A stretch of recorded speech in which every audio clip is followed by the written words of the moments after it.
avec nous et bien sur la chaise.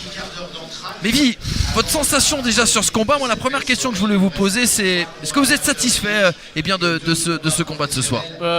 Pas du tout parce que je suis assez exigeant. Après on était prévenu, on sait que cet adversaire là, tous ses combats et en particulier les 3-4 derniers, il a rencontré que des anciens champions de France amateurs qui passent pro et qui comme moi ont beaucoup d'ambition. Et il n'y en a aucun qui a réussi à gagner avant la limite. Je pense pas. Enfin, aujourd'hui, c'est pas vraiment un TKO ou un KO technique ou un KO. C'est un arrêt sur blessure. Mais je suis dégoûté de ne pas avoir fait les 2 dernières reprises qui, pour moi, m'auraient beaucoup apporté face à un adversaire très expérimenté et très dur à toucher. Mine de rien, vraiment. Très dur à toucher. Je le savais parce que j'avais vu des vidéos de lui. Et puis après, c'est comme ça. On peut pas toujours être spectaculaire. Bien sûr. Moi, David, je pense. un petit mot. Oui, moi je connais Mévi, je sais de quoi il est capable. Je pense que Mévi, t'as tellement envie de bien faire que quand tu montes sur le ring, tu veux tout de suite gagner, tu veux montrer tout ton potentiel. C'est normal, t'es un jeune boxeur, t'as du talent, tout le monde te regarde. Moi, je pense que ce combat-là va t'apporter énormément. Tu vois, c'est des styles d'adversaires difficiles à toucher, très défensifs. Je pense, toujours facile à dire quand on a un œil extérieur, qu'il aurait simplement fallu que tu prennes un petit peu plus ton temps, tu désaxes un petit peu plus, que tu te débites un petit peu plus et que tu sois moins tendu. Après, c'est des petites choses que tu vas travailler avec Complètement. avec ta team. Je sais que dans ta tête, tu es déjà en train de gamberger à te dire ce qu'il aurait fallu que tu fasses parce que tu es quelqu'un qui gamberge bien. Maintenant, c'est une victoire, 3 combats, 3 victoires, t'apprends. Il faut que ce combat vraiment te serve pour ton combat, je pense, du 21 mars, que tu te relâches bien, que tu désaxes, comme tu sais le faire à la salle, et donner tes séries de coups explosifs qui auraient fait que ce gars-là, il aurait peut-être pas tenu 2 rounds en temps normal, tu vois. Mais après, on est au niveau des séries, vraiment, c'est compliqué quand la première ne touche pas de continuer et travailler en série. C'est sûr, parce que c'est un gaucher. Très rarement touché. Ouais. Mais voilà, on apprend tous les jours. C'est mon 3e combat pro.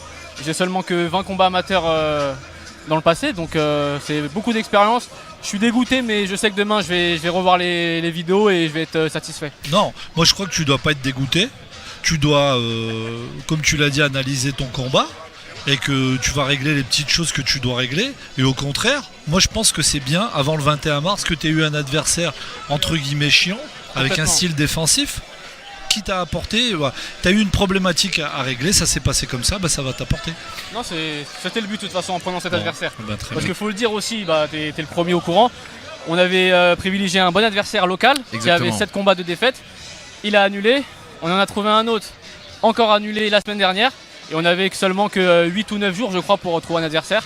Donc plus lourd que moi, beaucoup plus d'expérience, mais très bien. Ça a été très fastidieux pour trouver un adversaire. Bon, maintenant c'est le propre aussi, non quand on démarre une carrière, qu'on a du potentiel, c'est pas facile de trouver un adversaire. Mais bon, peu importe, l'important c'est que tu aies gagné et que tu continues à apprendre et évoluer, Mévi.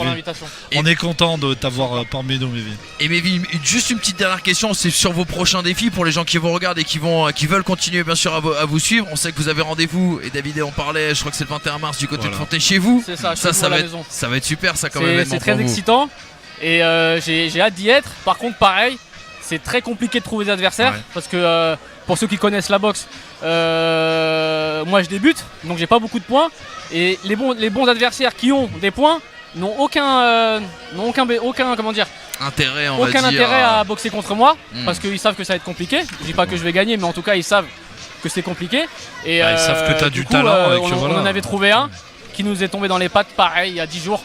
Donc compliqué.